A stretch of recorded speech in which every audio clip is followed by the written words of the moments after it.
with the very much in conjunction with the military and Secret Service. We're on time, on budget. It's going beautifully. Have all the money I need. We're making a gift to the United States. They came along and they said, we want to make it the White House overall, more secure. And I understand that. Not for me, because I'll be gone. You know, I'll be gone and you'll have somebody else in for hopefully hundreds of years. But that's what they're doing it for. The ballroom is paid for. It's a gift. I mean, I want to make it clear, because so many people say, I thought you were giving this away. And all of a sudden, the money that they're spending is for security, having to do maybe around the ballroom and other parts of the house. But this is not for the ballroom. The ballroom is being a tremendous amount of what's being done with respect to the ballroom is for national security, including, as an example, a drone port on top of, which was top secret until litigation made it less than top secret. But we have a drone port. We have the glass that's 4 inches thick, bulletproof glass. We have bulletproof walls. We have things. You need a place like this. But this is being made as a gift from me and other people that are great patriots that spend a lot of money. We're building what will be the finest ballroom anywhere in the world. If they want to spend money on securing the White House, I think it would be very, very much a good expenditure. But the ballroom is being built. But what if Congress doesn't sign off on the security money, sir? Then the White House won't be a very secure place. But then regarding Cuba, there was an aircraft carrier that just arrived there this week, the Nimitz aircraft carrier. Are you sending that there to intimidate the Cuban government? No, not at all. The Cuba, look, it's a failed country. Everybody knows it. They don't have electricity. They don't have money. They don't have really anything. They don't have food. And we're going to help them along, and we're going to help them because number one, I want to help them. I don't want to on a humanitarian basis, but we have the Cuban American population, much of it living in Miami and Florida. That's a great group of people, amazing group of people, industrious, they're great Americans. They've wanted this to happen. They want to go back to their country. They want to help their country. I hope they're going to stay here, but they want to go back. They want to invest in their country and, see if they can bring it back. Other presidents have looked at this for 50, 60 years doing something, and it looks like I'll be the one that does it, so we'd be happy to do it. We want to open it up to Cuban Americans where they can go back and help. The DNC released a report this morning, their report on the last election on why you won and Democrats lost. One thing that it mentions is how they failed to reach Middle America, Southern Americans. Do you think they've learned lessons from that election, and have you seen that report? I think the elections are so rigged, and we have to do something about it, and we're going to do something about it, but we cannot continue to have, and frankly, the Senate and the House, they ought to get together and they ought to pass the Save America Act so that you have voter ID, and it's so important you have proof of citizenship, little thing like proof of citizenship, and also mail-in voting, which is so crooked. So in Maryland, as you probably saw, they had 500,000 mail-in votes that were corrupt. They were corrupt. They said the printer made a mistake. Don't believe that. And they got caught with 500,000 mail-in ballots that were corrupt. We've got to stop it. We have a country that has a very corrupt, we have more corrupt elections than third world countries have. And we ought to get smart. Pass the Save America Act. That'll be a long way. You have voter ID, voter identification. The Democrats don't want to pass. Now, I'll tell you what, the Democrat voters do want to pass, 87%. But the Democrat politicians don't want to pass. And the reason is they'd never be elected again, because with their policy of open borders, transgender for everyone, I call it transgender mutilization of your children for everybody, men playing in women's sports, all of the stuff that they do, high taxes. They want a tax hike. They voted in favor of high taxes. They voted against a tax cut. They voted in favor of men playing in women's sports. I don't know what these people are thinking. The only way they can win is to cheat, and that's what they want to do. And we ought to pass the Save America Act. Yeah, please. Yes, Mr. President. I have 2 questions for you. One of them, which you love. First about the ballroom, and the second about Iran. First, I'm curious, what is the stone that you're going to be using? And I ask that for a reason, because I live in Stafford County, and you know a lot about history and stuff like that. So you know the stone that was quarried for the Capitol and the White House is from Stafford County. They still have quarries. so infant, Yeah. down there. We're using marbles and granites, Okay. mostly marbles and granites. All right, excellent. And then my second question is, the Vice President mentioned the other day there would be accommodations, they were willing to make accommodations with the Iranian deal. Could you kind of expand on those possible accommodations? Does that include? When you say combination of what? Accommodations, he's talking about accommodations as far as making a deal going. Is that, would that I don't know, I can't tell you. proxies? Right now, we're negotiating, and we'll see. But either we're going to get it one way or the other. They're not going to have a nuclear weapon. You know, when people hear it, because oftentimes they won't put up the second part of the sentence having to do with, I'll say, this is more important than anything that we have to talk about, and usually they'll cut it off, the fake news. I said, because this is the nuclearization of a country that some people would say is somewhat crazy, and we cannot let Iran have a nuclear weapon. That's all it is. We can't let it. You will have a nuclear war in the Middle East, and that war will come here. That war will go to Europe. We cannot let that happen, and it won't happen. It's not going to happen. That's more important than anything else. We can't. I can think of nothing that's more important than the fact that we cannot let Iran have a nuclear weapon, and we won't. Yeah, Jeff. Following up on that, sir, Iran is negotiating with Oman to set up a formalization of charging tolls in the Strait of Hormuz. Is that acceptable to you? Well, we're looking at it. We hear about it. They've negotiated. They've had a relationship with them before, and we'll see. We have total control of the Strait of Hormuz, as you know, with our blockade. The blockade's been 100% effective. Nobody's been able to get through. It's like a steel wall. It's our Navy. We have the greatest military anywhere in the world. We wiped out their Navy. We not wiped out their air. I think they're down to about, I would say we knocked out 85% of their missile capacity. It's very hard for them now to build missiles, to build drones. We have great drone technology, anti-drone technology now that, frankly, we didn't have even 2 months ago. We have unbelievable drone technology, both for making them and also for knocking them down. But look, we're going to either make sure they don't have a nuclear weapon, or we're going to have to do something very drastic. And the people of the country, I believe when it's put to the people of our country, they will all agree that we cannot let Iran have a nuclear How do you weapon. want Yes, things to end up? Daniel? Just one follow-up on that. How do you want things to end up with the Strait of Hormuz, though? Would you like them to have? Well, we want it control of that? open. We want it free. We don't want tolls. It's international. It's an international waterway. They're not charging tolls. Right now, they are losing $500 million a day is what it's projected. I don't know, it sounds like a lot of money, but whether it's 500 or 200 or 300, they're losing a lot of money. There hasn't been a ship that's been able to get through without our approval. And the Navy has done an amazing job. And no ship is going to Iran, as you know. No ship is going to, or out of Iran without our approval. Can they keep their highly enriched uranium? No, we get the highly enriched. We will get it. We don't need it. We don't want it. We'll probably destroy it after we get it, but we're not going to let them have it. Okay? Mr. President, I have 2 questions. First on deregulation, and second on the Supreme Court. You, coming from business, you've seen the effects of what unnecessary red tape can do to business. Do you believe that given the amount of deregulatory actions taken along with this, the Bloomberg endangerment finding, CAFE standards, the tax cuts and tariffs, do you believe that you've made the United States the most pro-business, pro-investment country in the world? Yeah, thank you very much for that question, because we are. For every one new regulation that we add, we're getting rid of 20 to 30 to 40, and now it's actually at even a number. In my first term, for every regulation that was added, we got rid of a minimum of 10.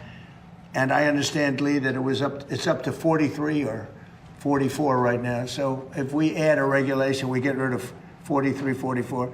We're making it a much more pro-business, pro-people. Regulations are very costly for the people. They're bad for everybody. They're bad for jobs, bad for everybody. And we have, as of today, we have more people working in the United States than at any time in the history of our country. To me, it's one of my favorite stats. But we have more people today working in the United States than at any time in the history. And this is with the Iran conflict. That'll end soon, very soon. And when it ends, your gasoline prices will go down lower than they were before. I left Iowa a few months ago, and gasoline was at $1.85 a gallon. and we'll be hitting numbers like that again. So. Mr. President, on the Supreme Court. But we'll be hitting them in a much nicer way, by the way. We will be hitting them, and we will have a country that will not have a nuclear weapon. Yeah, Daniel? So one is today's. Yeah, let me just finish with him. On the Supreme Court, sir, we're still waiting for the decision on birthright citizenship. Yeah, birthright. You attended the oral arguments of that. Can you just explain what's at stake with that decision, sir? It's a big decision that we're waiting for from the Supreme Court. We had a terrible tariff decision. They cost our country a fortune. They said do it a different way. We're doing it a different way, but we're going to most likely have to pay back $149 billion. All they had to do is put a little sentence in there, half a sentence, saying that any monies paid don't have to be paid back. You know, you're talking about the people in many cases that hate our country. Give them back money. It was a terrible decision. And it's not going to affect because we do the tariffs a different way. The tariffs are what's bringing in all of this money. It's really made our country rich, modernly rich. Now we have another one coming up, which is birthright citizenship. And we're the only country in the world that has it. You step into our country and you're all of a sudden a citizen. You come in a certain way. This was not meant for Chinese billionaires to have their children become citizens of our country. This was meant, or other rich people, poor people. This was meant for the babies of slaves. This was signed right after the Civil War. You look at the dates alone, immediately after. This was having to do with the babies of slaves. And people have used it. And if this is allowed to stand, it will be a disaster economically for our country. And you'll have 25% of the people coming into our country coming in through birthright citizenship. And we won't have any control. This decision by the Supreme Court is a very big one. They'll probably rule against me because they seem to like doing that. Frankly, I'm not happy with some of the decisions. Look at NIL. Look what they've done. Look what the courts have done to college sports. They're destroying college sports. They're destroying universities. But birthright citizens are a big deal. And literally, if that's allowed to stand, and again, this was a civil war. This was right after the Civil War, and it has to do with the babies of slaves. It doesn't have to do with the babies of very rich people coming into the country. One of them came in with 57 children, 57 children. They're using the system, and it's usually people that hate our country, if you want to know the truth. Birthright citizenship is done by no other country in the world the way we're doing it. We're a laughing stock. And if the Supreme Court approves that decision, they've done a great disservice to the United States of America, just like they did a great disservice by costing us $149 billion on tariffs by saying do it a different way. Get the same result, do it a different way. We should have won that decision. We had a very strong, very powerful dissent. We had 3 dissents. So it wasn't like a unanimous decision by any means. We had very powerful dissents. When you read that dissent, people that read that dissent say, you really should have won this case. We should have won that case on tariffs. That case cost our country $149 million. It goes to people that hate our country. So now we have another one coming up, birthright citizenship. It would be a disgrace. It would be a disgrace if the Supreme Court of the United States allows that to happen. Remember what I said, 20 to 25% of the people coming into our country will come in through birthright citizenship. They'll become citizens through birthright citizenship, and it'll cost us numbers that are, I don't even think they're doable. And it's all up to a couple of people, and I hope they do what's right. Birthright citizenship is a disgrace. The fact that, look at the people that are bringing the suit. Study the people that are bringing the suit. These are not people that love our country, I can tell you that. Mr. President, why has today's executive order on AI been postponed? Because I didn't like certain aspects of it. I postponed it. I think it gets in the way of, we're leading China, we're leading everybody, and I don't want to do anything that's going to get in the way of that lead. We have a very substantial on AI. It's causing tremendous good and it's also bringing in a lot of jobs, tremendous numbers of jobs. Again, we have more people working right now than we've ever had.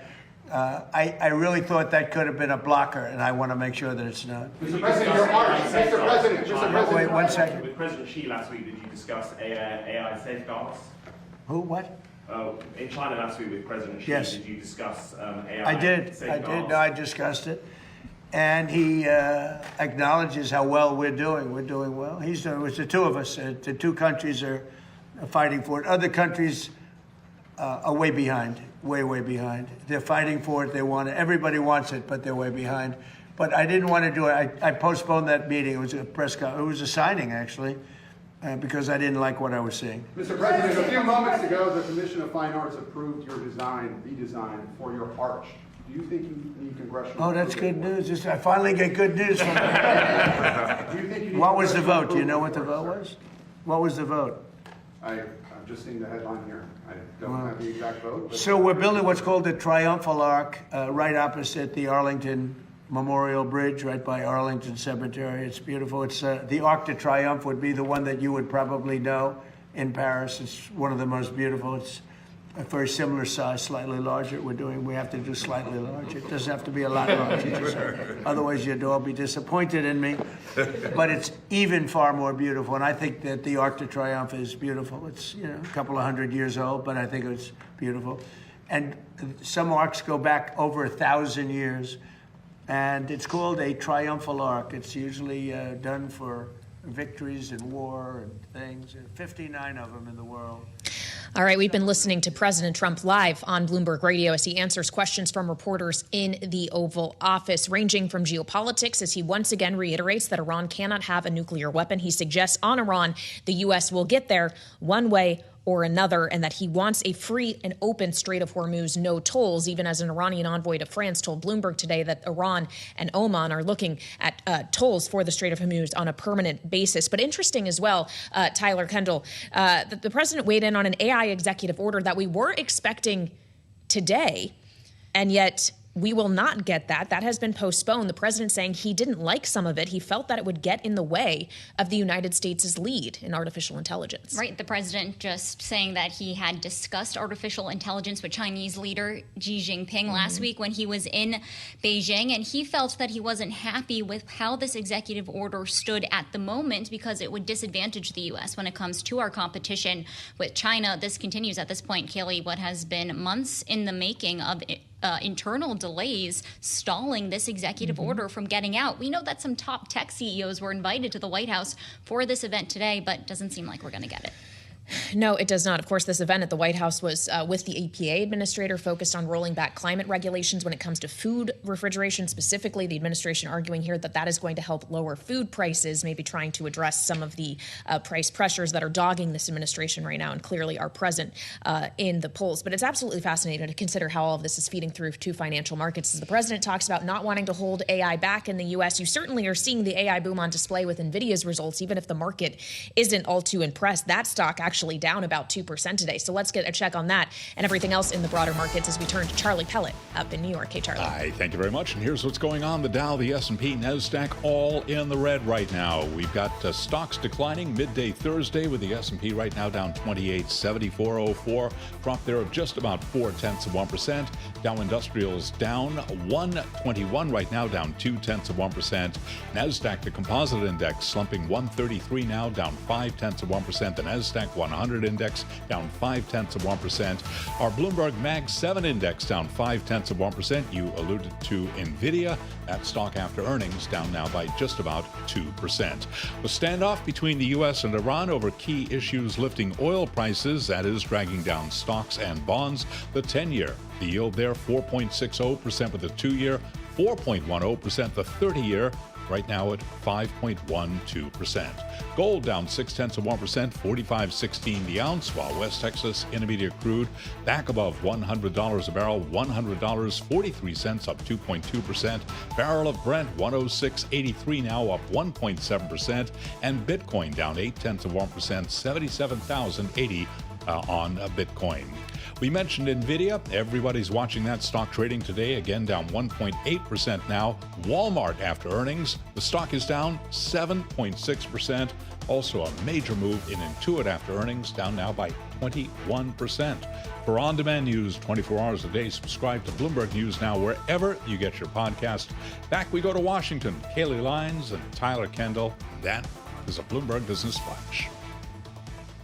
All right, Charlie Pellet, thanks so much. As Charlie mentioned, I'm Tyler Kendall here in Washington alongside Kailey Leinz, and we're tracking some developing headlines out of the White House as President Trump speaks to reporters in the Oval Office, including saying that the conflict in Iran will end soon. We did get some headlines earlier today from Iranian state media saying that Iran feels that the latest U.S. proposal has narrowed some of the gaps between the two sides, yet at the moment we haven't gotten any indication from the White House that we are approaching an agreement. To discuss more, we're joined now by Iain Marlow, Bloomberg News national security editor here in our D.C. bureau. So, Iain, publicly the sides feel pretty far apart. What indications are you watching that maybe behind the scenes we're making some sort of progress? Because it felt like last week we may be getting a little bit closer to a phased agreement, open the Strait of Hormuz, then let's talk about the nuclear program. Where do these efforts really stand now? Yeah, I think that's basically where we are. And I think you see markets and oil reacting to the sort of push and shove on these negotiations. I think the reality is that the U.S. has been pushing for a deal, and Trump really wants a diplomatic off-ramp to this rather than restarting the conflict. And you've seen a lot of threats back and forth as each side sort of positions themselves in these talks. But right now, I think a lot of people are looking at this base case scenario where there's a reopening of Hormuz at some point, and the thornier issue of Iran's nuclear program is punted to a later date. The problem with that is that the nuclear program was the eventual justification that Trump settled on for launching the war in the first place. So we are now in a situation where they're trying to resolve a problem, Hormuz, that was not an issue before the war, and the issue that motivated the war, according to the White House, is now being pushed to a later date with no clarity on whether there's actually going to be any meaningful solution there. Well, so that doesn't necessarily sound that appetizing politically, domestically for the president, I'm sure, Iain, which raises the question of whether or not we are going to see kinetic action to try to get this into a place more advantageous for the United States. He suggested there that they may hit again in a nicer way. What is a nicer way if bombs are involved? Yeah, it's really unclear. I think we've seen a lot of threats over the last, since the ceasefire in sort of early April. We've seen a lot of it almost broke down several times, including when the U.S. military tried to facilitate a couple of vessels leaving Hormuz. Iran attacked them fiercely. The U.S. repelled those attacks. But basically, the situation ended with Trump calling that operation off, and a lot of the merchant vessels kind of coming to the conclusion that Iran is not going to let them out of the strait without a fight, because that strait, the closure of Hormuz, is Iran's key piece of leverage in these talks. And so if they try and do something like that again, which the White House has said is a possibility, you could see, fights over merchant vessels. You could see some more clashes.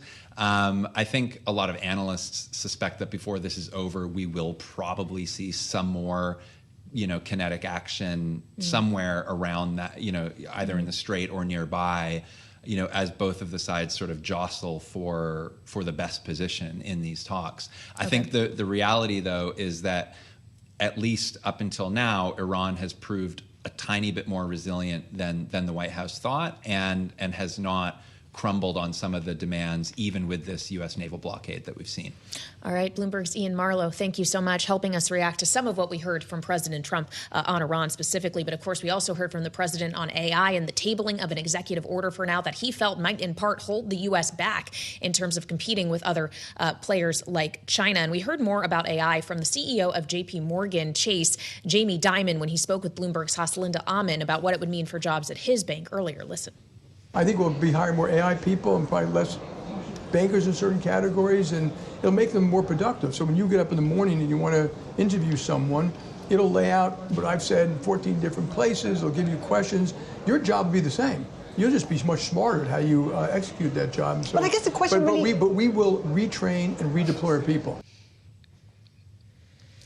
So for more on how to think about artificial intelligence, whether you're JPMorgan or another investor, we turn to Chris Versace, Chief Investment Officer at Tematica, who is here with us on Balance of Power. Chris, thanks so much for being with us. You're obviously joining us on the day after Nvidia's earnings, which by all accounts, once again, were pretty blockbuster, very solid results, clearly seeing a bunch of demand, yet still the market seems disappointed. And I wonder if you find yourself disappointed and if you too are questioning the sustainability of that demand.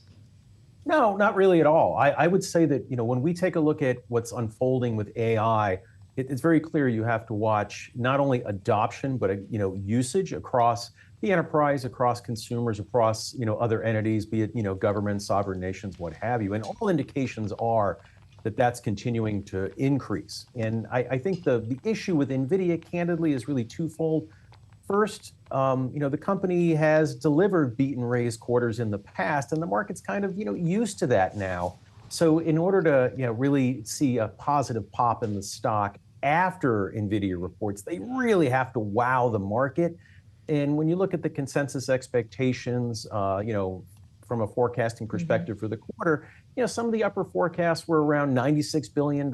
So yes, Nvidia delivered a beat, but not quite the big beat that some folks were looking for. And of course, all of this is, juxtaposed against the significant run-up in the shares, which just fuels even more heightened expectations. So I'm not surprised by the post-market reaction to the corporate earnings, but I think typically we'll see a pullback in Nvidia. We'll continue to mine positive data points, TSM, Foxconn, and the like. And I suspect Nvidia shares, in 6 months, 12 months from now, will be higher.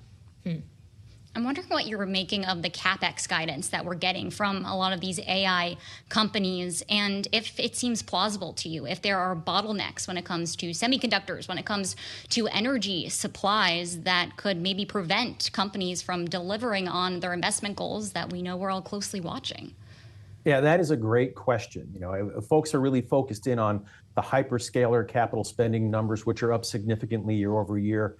Nvidia last night really talked about these AI cloud companies like CoreWeave and others that are also spending. In some respects, they're spending even faster on a quarter-over-quarter basis compared to the major hyperscalers. But you do raise a very salient point, which is, wow, capacity, can it keep up with the ramping demand that we're seeing? And when we listen to companies like Arista Networks, they are seeing supply constraints. When we think about these big multi-year agreements that we're seeing from Meta, from Amazon and others, they're really shoring up capacity, whether it's for chips, whether it's for power, or other things that they might need. So I do think that there is some, over expectation in the market for what we'll get. Perhaps we need to throttle back how much can be delivered. But again, if we look at this as a multi-year build out, I still think we have, several legs to go. Chris, we're expecting, obviously, an OpenAI IPO, potentially Anthropic in the not-so-distant future. SpaceX, we all saw the prospectus last night. Perhaps it's trying to cast itself as much more an artificial intelligence company than a space company at this point. But if we're going to have all these trillion-dollar-plus companies coming to market, I wonder if you think that that's going to mean you have to see selling pressure somewhere else, right? The money has to come from somewhere if people want to buy into this. What vulnerabilities could these giants coming to the public markets create? Well, you're absolutely right. And, in order to buy something, at times we have to sell something, particularly if you think of mutual funds, hedge funds, that sort of thing. So I think folks are going to be looking for where are the sectors of the market that are not performing as well? Can I free up capital there, deploy where I see faster growth, faster earnings prospects? So if we just look around, take a look at, the retail landscape today, right? You're seeing Walmart down despite 4% comp sales, which are, good, but there's some concern about the consumer, right? Where can they continue to spend? So I think that's going to be an issue. All right. Chris Versace, Chief Investment Officer at Tematica. Thank you so much for joining us here on Balance of Power. We'll be right back with some more, including updates when it comes to the war in Iran. Stick with us. This is Bloomberg.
It's 12:40 on Wall Street. We do check markets all day long here at Bloomberg. We have got the Dow, the S&P, NASDAQ 100 index all in the red right now. The S&P is down 28 to 74.04. That is a drop of just about 0.4%.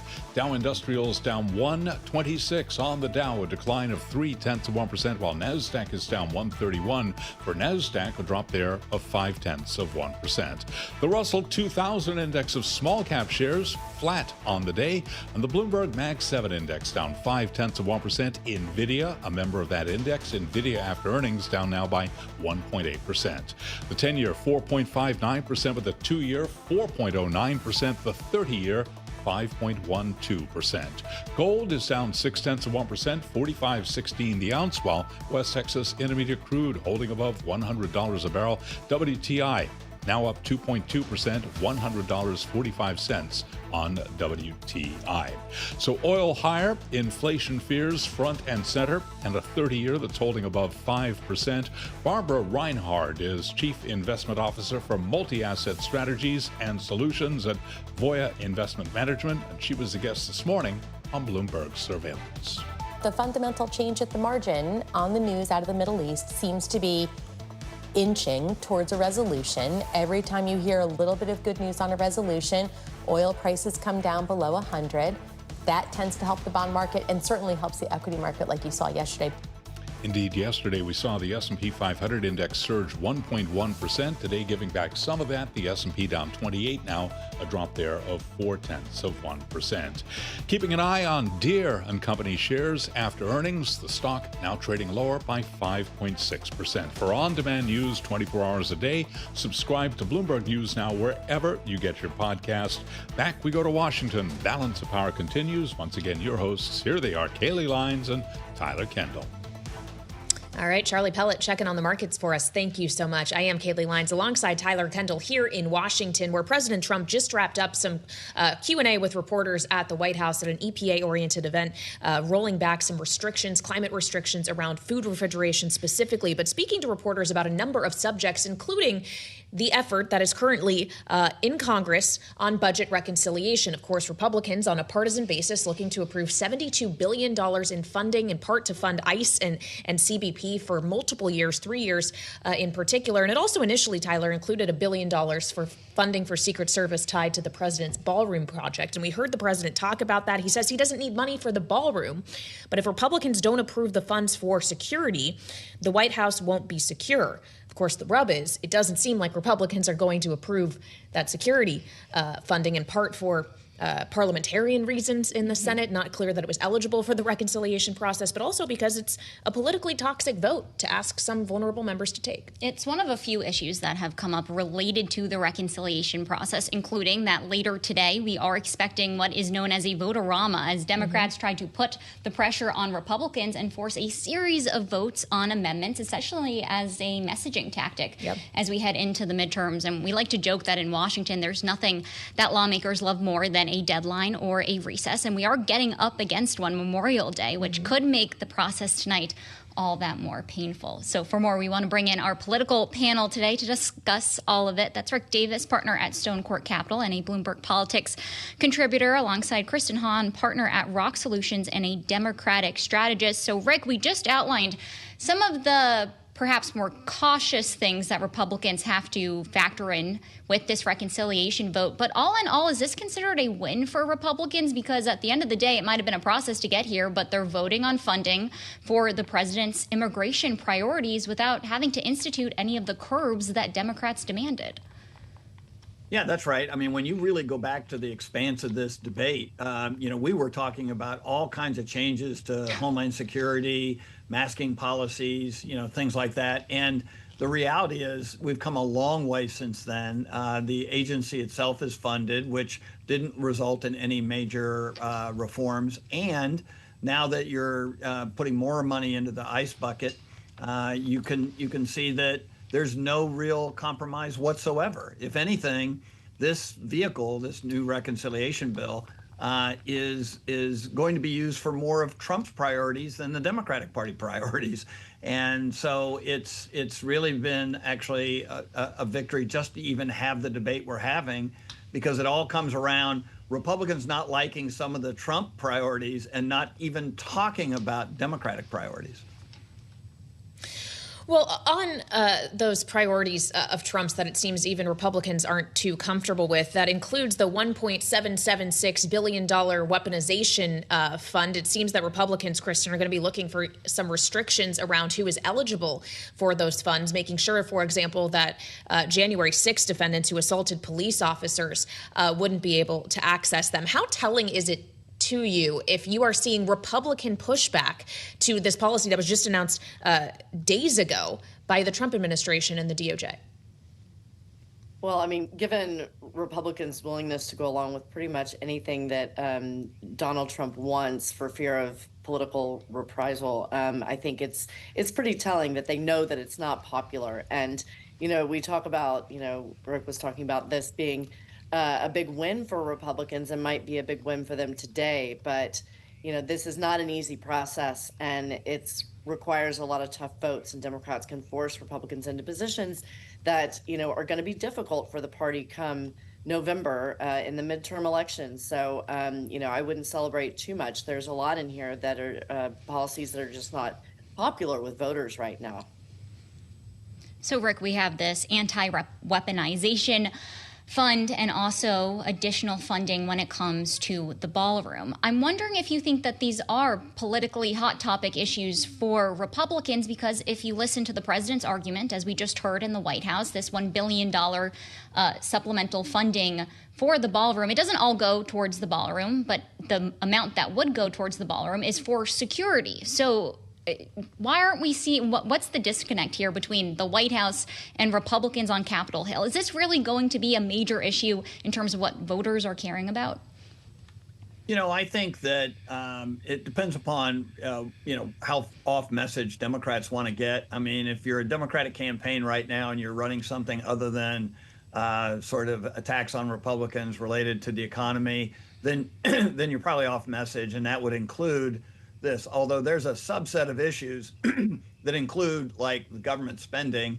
And if you did a laundry list of some pretty crazy spending items on behalf of this Republican Congress, you'd have a pretty good ad. And that would include obviously things like the DOJ fund and the ballroom. Look, I mean, there was a way to do this ballroom thing. It probably should have been done, through the Intelligence Committee or something other than Homeland Security, because the last thing you want to do is advertise the fact that you're building a bunker. Does the president deserve a bunker that, maybe Harry Truman wasn't also in? Yeah, probably does. But, the process was so haphazard that it will catch up to the administration politically. Well, and Kristen, as Rick contends that if Democrats want to talk about the ballroom, it's bringing them off message. Is the message not you Americans are dealing with these affordability challenge and the money is being spent on an ornate marble and granite, the president said, ballroom at the White House? Isn't that the exact message they want to be spreading?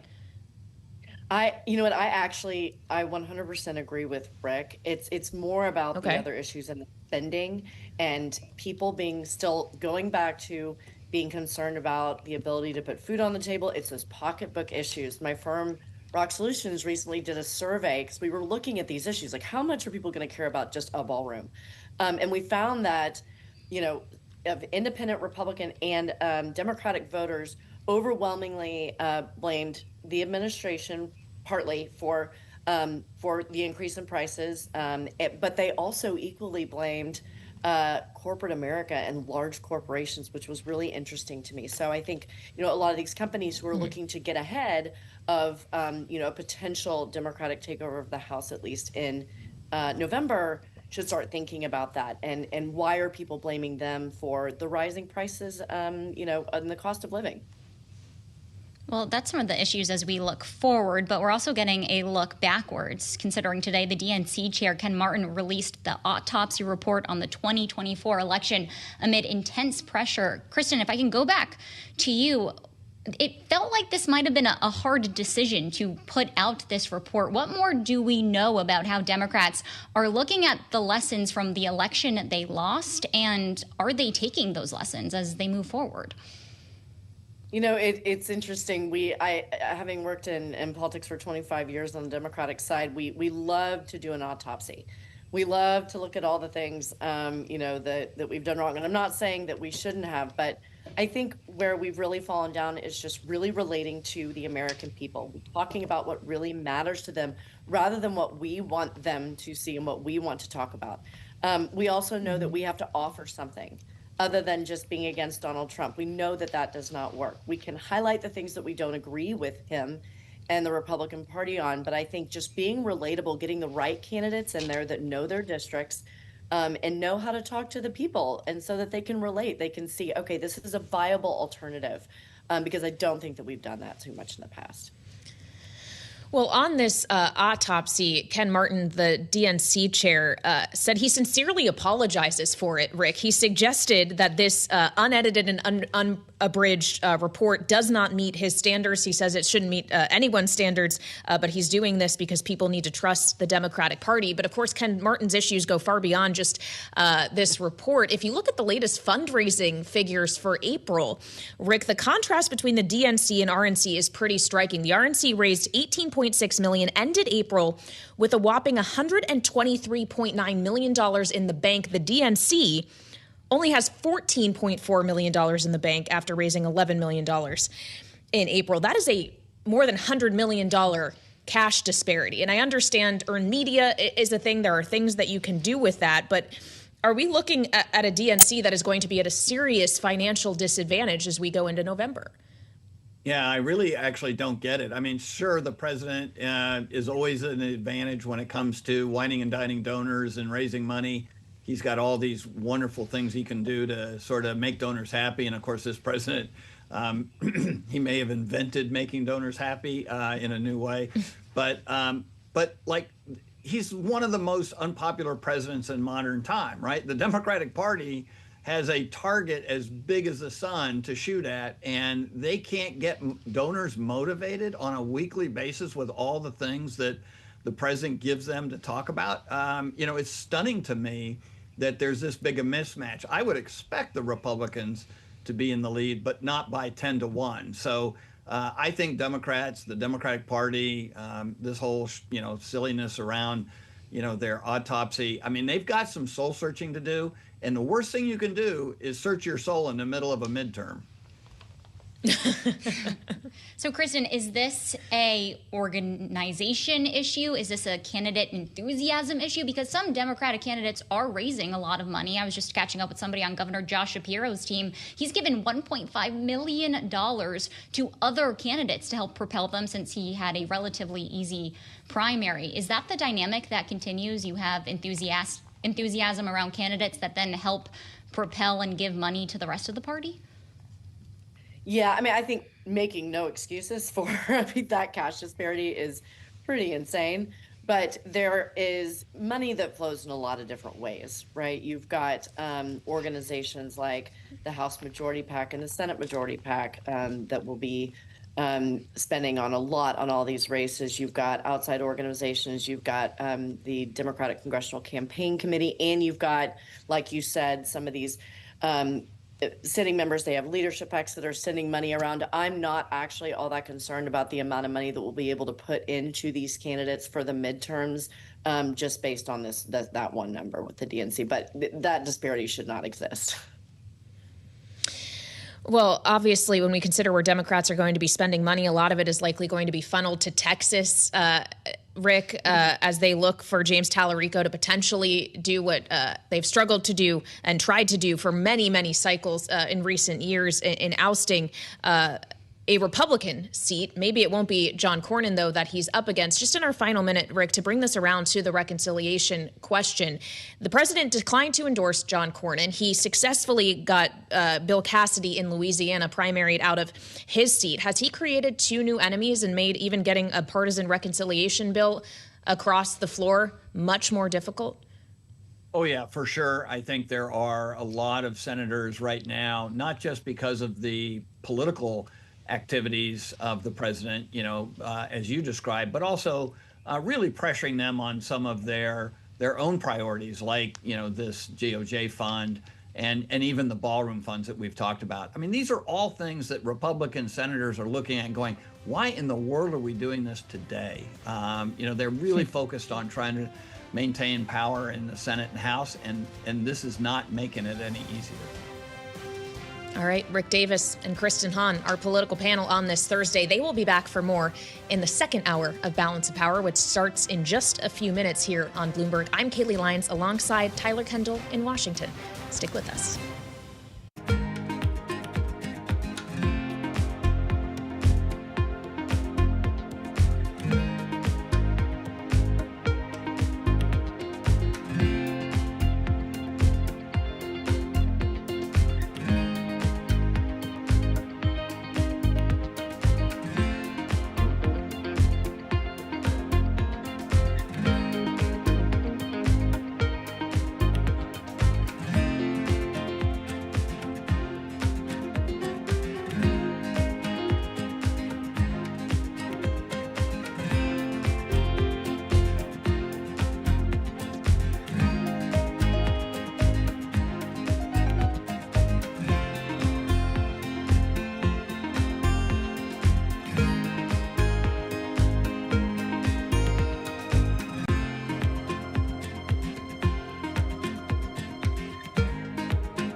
Live from Washington, D.C., this is Balance of Power with Joe Matthew and Kailey Leinz.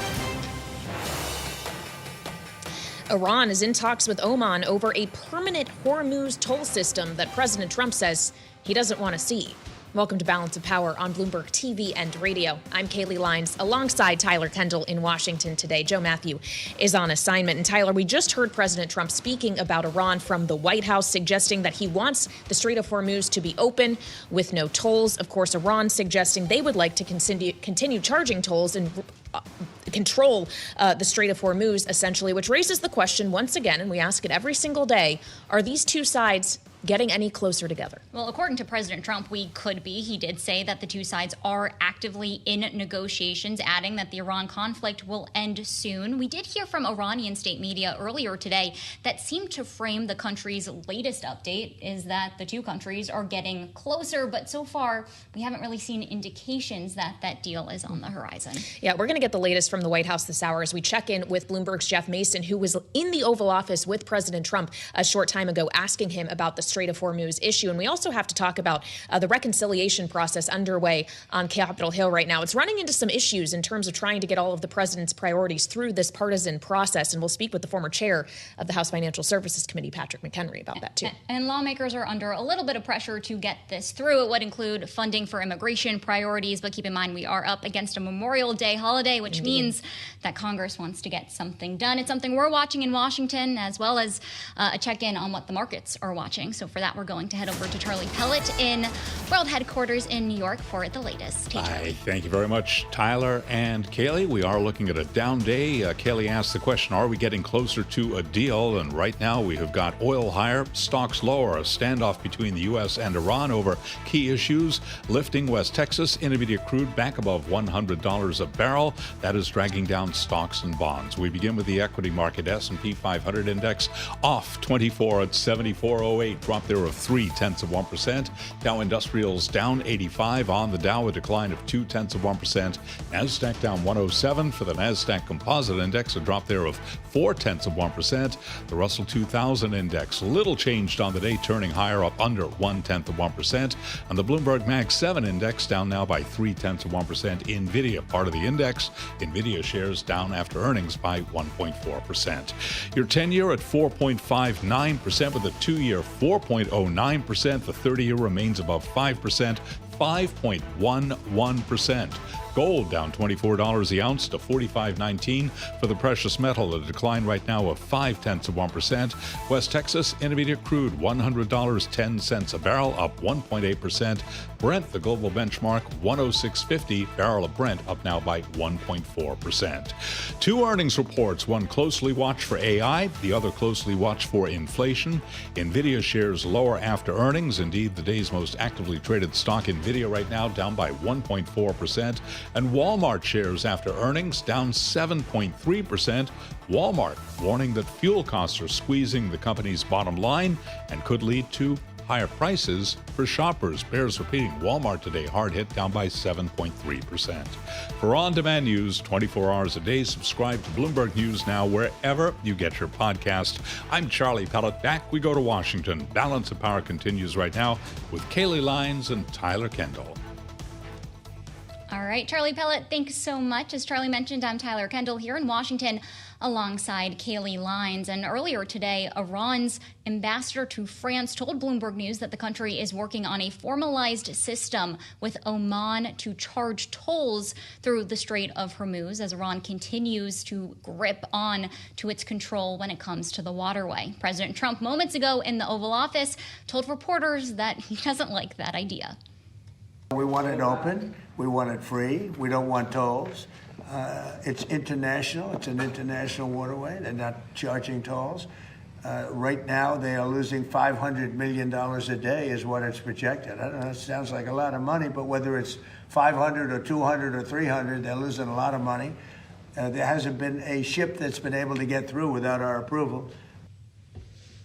That was President Trump's response to a question asked by Bloomberg's very own Jeff Mason, who was in the Oval with the president and is now on the North Lawn of the White House, joining us here on Bloomberg TV and radio. So, Jeff, it seems that Iran is clearly on a different page than President Trump when it comes to this issue, but the president still maintains that this conflict is going to end soon. How is that going to happen if these two sides are still this far apart? Well, that's a great question. He did say that he thinks it's going to end soon, but he obviously does not see the Strait of Hormuz in the same way that Iran sees it. And the big question will be whether or not that's a big enough sticking point to prevent them from receiving or getting to a peace deal, or whether that's something that the president is willing to table. And we don't know the answer to that. What we do know is Iran is using the Strait of Hormuz as a cudgel. And has learned over the last several weeks of this war that it has it has the upper hand with regard to the Strait of Hormuz. And so the question is, does the rest of the world accept that, and in particular, does President Trump accept that, or does it derail a peace deal that they're currently working on putting together? If you're joining us on Bloomberg Television, you can see the honor guard behind Jeff Mason on the White House North Lawn as President Trump gets ready to participate in an ambassador credentialing ceremony. That's also why you're hearing those horns blare there. It's a very busy day at the White House, Jeff. I also want to ask you about another sticking point that we know has come up in the negotiations, including the stockpile of already highly enriched uranium. I know that you brought this up in the Oval Office. Where does President Trump stand on how critical that is for a deal? And what do we know about how the U.S. is eyeing either retrieving or retracting that enriched material? Yeah, Tyler, it certainly is another one of those sticking points. And I did ask the president about that, whether or not Iran can hold on to that stockpile. And he said no, that they would, that would have to be taken out of the country. But he did not give details as to how that would be done. And Iran, in the latest reporting, is the Iranian supreme leader is saying that is not to be taken out of the country. So that seems like another potential big hurdle to a peace deal. And the question is, again, how firm is President Trump on this issue, and how much is he willing to compromise on it with Tehran? And Jeff, finally, obviously, in the background, eh? Yeah, the accompaniment of your report is really amazing. Yeah. We got some incredible horn and drum action going on, and you are doing a remarkable job working through that. We'll make you do that for just a minute longer, Jeff. I also want to ask you about Cuba after the indictment of Raul Castro yesterday. Do you see the White House as setting the stage here for an action like we saw in Venezuela with Nicolas Maduro, or is this more a pressure campaign to avoid having to turn to kinetic activity? Well, also a good question, and he was asked about Cuba in the Oval Office again today. The president saying that the placement of a battleship or of U.S. assets there was not meant to intimidate Cuba, and yet he clearly has Cuba on his mind, and so does Marco Rubio, and so does this whole administration. The president has not wanted to give details, excuse me, about what they're planning, and he didn't give any additional details today. He has said previously when we've asked him about it that he would get to that basically after Iran, but they clearly have something in mind. What exactly that is, if it's comparable to Venezuela or something else, is hard. But the way he described it today was he wanted to help the Cuban people. I'm not sure the Cuban government will see it that way. All right, Jeff Mason, Bloomberg News White House correspondent, one of the nicest hits that we've heard in a while. Jeff, thanks so much. And to continue the conversation, we want to bring in now Patrick McHenry, former Republican congressman from North Carolina, Bloomberg News contributor, as well as the former House Financial Services Committee chair. Mr. McHenry, thanks so much for being here. Nice to see you in studio. We have a lot that we want to get to, but I actually do want to start on foreign policy because we haven't seen the administration submit a supplemental funding request to Congress yet when it comes to Iran. We heard just yesterday from the House Appropriations Chair Tom Cole, who said that Pentagon is maybe months away for running out of funding when it comes to the conflict. Why do you think that we haven't seen that yet? Does this have to do with policy? Does this have to do with procedure? And when could we expect that to happen? It's a prioritization on Capitol Hill. So what you heard from Tom Cole is roughly an August date that the Department of War would have some real challenges on funding the Iran war. For Chairman Cole to say this out loud in public is a significant thing, which means the private conversations have not resulted in a supplemental sent up to Capitol Hill. This is a couple of things happening at once. One, the first prioritization is to reopen the Department of Homeland Security and border security, and that is still work left undone.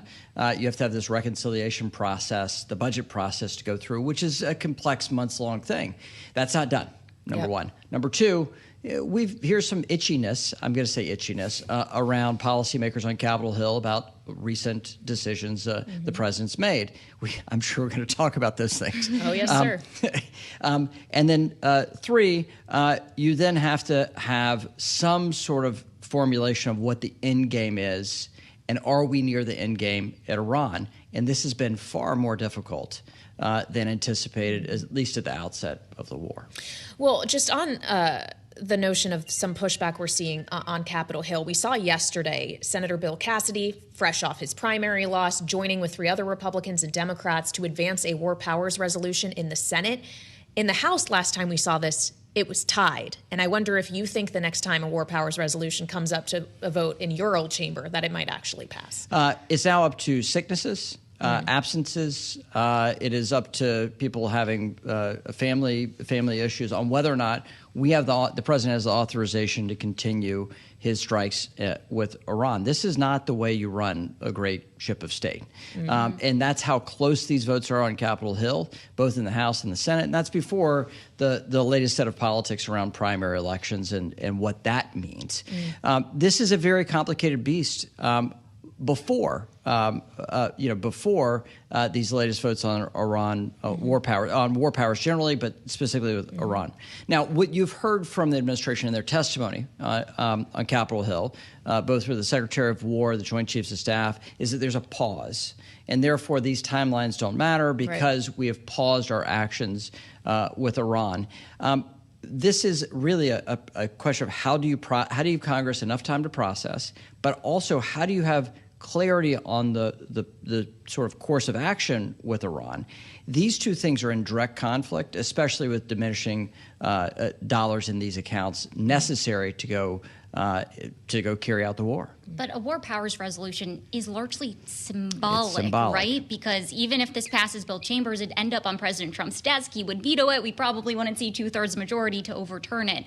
Should we be expecting conversations around other ways that Congress could exert its authority? Would that be tied to the future of an appropriations process related to the war? Or at this point, is it a lot about trying to send a message to the president so that the executive branch can take its own action? Well, Congress is going to have to step in with a supplemental. They will have to. You cannot get around it. These accounts are not big enough for the execution. You cannot replenish sufficiently, and people will go to jail for moving money between accounts if they do it inappropriately. This is serious stuff. And so the Department of War is expert at how to utilize those accounts, and that's what you heard from Chairman Cole, is that the end date is really close. Congress has very few days between now and the August recess to actually deal with this. And the canary in the coal mine are these resolutions. And it says that you have to go give a message, not just to the American people, but to policymakers on Capitol Hill, that you have an actionable plan to bring things to a resolution. And in the backdrop of this are really tough politics for the White House and for my Republican Party. Well, let's talk more about tough politics. It's pretty tough politics to ask vulnerable members to not only fund a ballroom at the White House, but also essentially to bless a $1.776 billion weaponization fund that could, without restrictions, potentially go to people like attacked police officers at the Capitol on January 6th. How difficult would those votes be to take for your former colleagues? And do you expect they ultimately will have to? What's the consequence? Well, in the Senate, Leader Schumer's already said he's going to put the slush fund, the DOJ slush fund, as a part of this reconciliation process. It will be a part of the votes.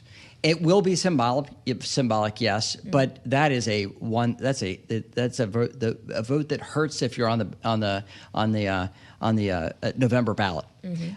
If I was a sitting member of Congress right now, I would absolutely hate this vote. It is a no-win situation. You're in the crosshairs with a Republican president who's super popular with a base, and you need to have the base turn out in a midterm election, and then the rest of the American people think this is absurd. And so you're really put in crosshairs. I'd rather be the Democrats on that vote. I would rather be the Democrats on that vote.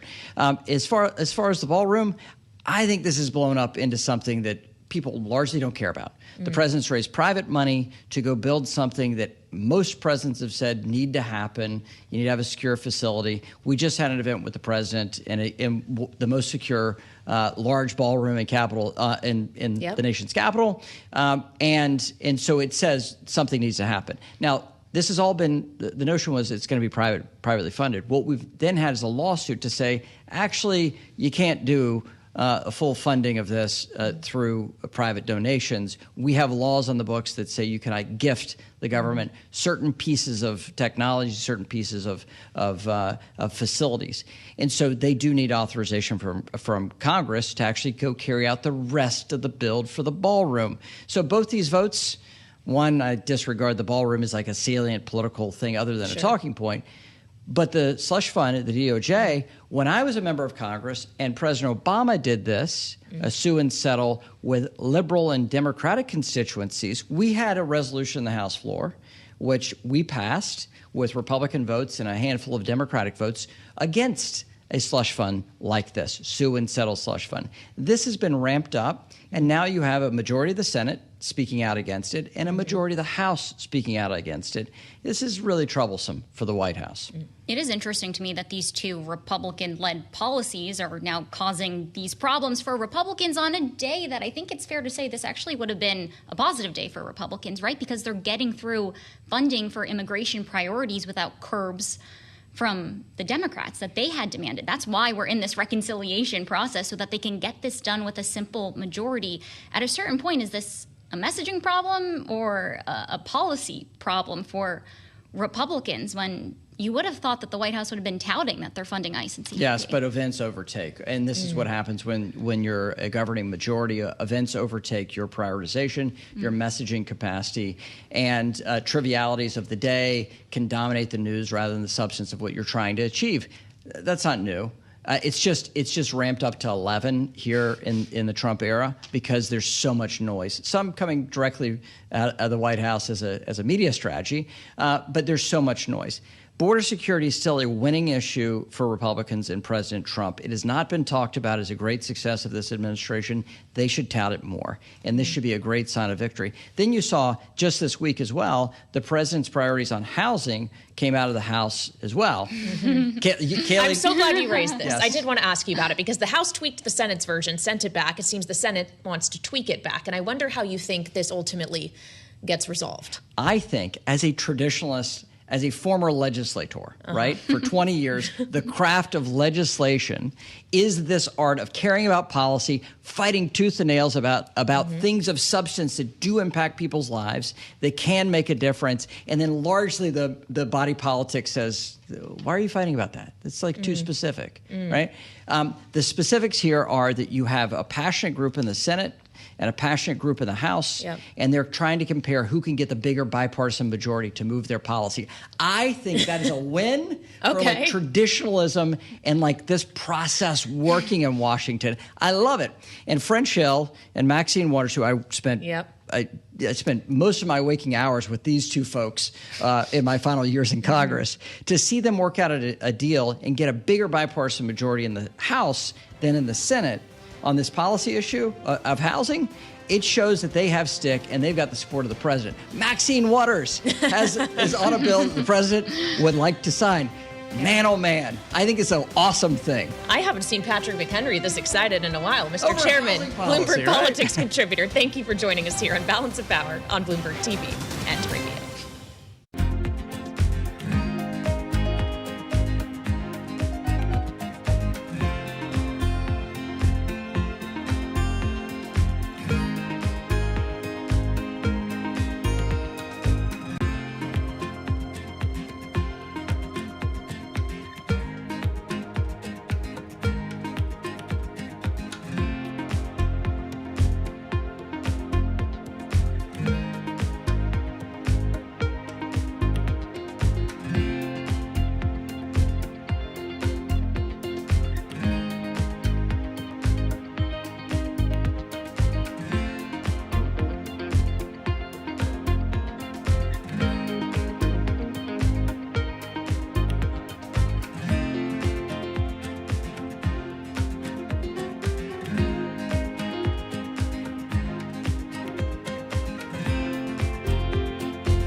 It's 121 on Wall Street. We do check markets all day long here at Bloomberg. Major turnaround for the U.S. equity market. We have got oil trading lower right now. WTI, Brent both declining. WTI back below $98 a barrel. Barrel of Brent just above 104. Bottom line here, oil is declining. Stocks are advancing. Right to the numbers with the S&P up 13 at 74.45. That is a gain of 0.2%. Dow Industrials up 168, up now by 0.3%. We've got NASDAQ higher by 54, up by about 0.2%. The NASDAQ 100 index up by 0.2%. And the Russell 2000 index extending its gain now to 0.7%. All of this as oil declines. Again, WTI now at 97.86 a barrel. It is down by about 0.4%. The 10-year currently yielding 4.56%, with the 2-year 4.05%, and the 30-year 5.10%. Gold now down $2 the ounce to $45.41 for the precious metal. A drop there of 0.1%, but again emphasizing WTI just about $98 a barrel, falling back below 100, down now by 0.1%. Shares of Ralph Lauren are surging. Right now, the stock is up by 13.8%. It reported revenue and profit that beat analysts' expectations. Also, we're keeping an eye on a deal in the real estate world, specifically apartments. Avalon Bay Communities and Equity Real Residential have agreed to merge in an all-stock transaction that combines two of the biggest apartment real estate investment trusts. However, shares of both companies are trading lower. Avalon down by 2.4%, and Equity down now by just about 2.5%. Again, recapping here: Dow, S&P, NASDAQ, major turnaround. S&P 500 index flat on the day right now after earlier losses. The Dow up 0.2%. NASDAQ bouncing around, down by 0.1%. Balance of power continues right now. And back we go to Washington. Once again, your hosts, Kailey, Leinz, and Tyler Kendall. All right. Charlie Pellet tracking the markets for us. Thank you so much. A turnaround indeed. The numbers are starting to head in the more positive direction, at least for U.S. equities, and we'll continue to keep you apprised of that here on Bloomberg TV and radio. The numbers, though, are trending in a less positive direction when it comes to President Trump and his approval, and that was borne out once again in a poll released by Fox News yesterday evening, which showed the president at 61% disapproval. Of that, 48% strongly disapprove of his policies overall. And fascinating, Tyler, that this isn't only the economy, although he is underwater on that issue, with 77% saying that the economy is worse. But foreign policy as well. If you look at the figures in this poll, only 38% approve of the president's foreign policy, 62% disapprove of it. And of course, this is as the president is right now navigating a number of foreign policy challenges, trying to find an endgame on Iran, dealing with the aftermath of Venezuela, and trying to decide, I guess, how involved he wants to get in Cuba. Right, as we see the administration take some updated steps yesterday with this indictment against Raul Castro. We had the CIA director in Havana the other day. So things are definitely starting to mount. And the polling is interesting, too, because at this point, foreign policy and economic policy are dovetailing. And, of course, the economy is the issue that President Trump won on when it came to securing the White House last November. We'll see what happens when it comes to this November. For more, we want to talk about all of this with our political panel today. Rick Davis, partner at Stonecourt Capital and Bloomberg Politics contributor, and Kristen Hawn, partner at ROKK Solutions and a Democratic strategist.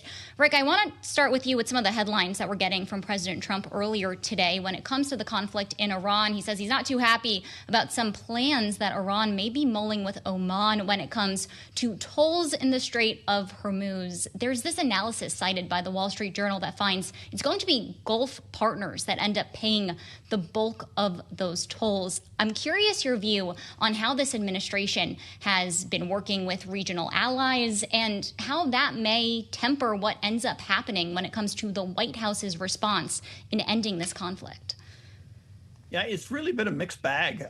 You've seen periods of time where even Donald Trump said, hey, maybe we'll get in on the act and charge a toll. So he's been a little inconsistent on this since day one. And you're right. I mean, he's getting lobbied by the Saudis, by the UAE folks, the Qataris, those folks in Oman who have that Musandam that would be the pinch point on the Strait of Hormuz.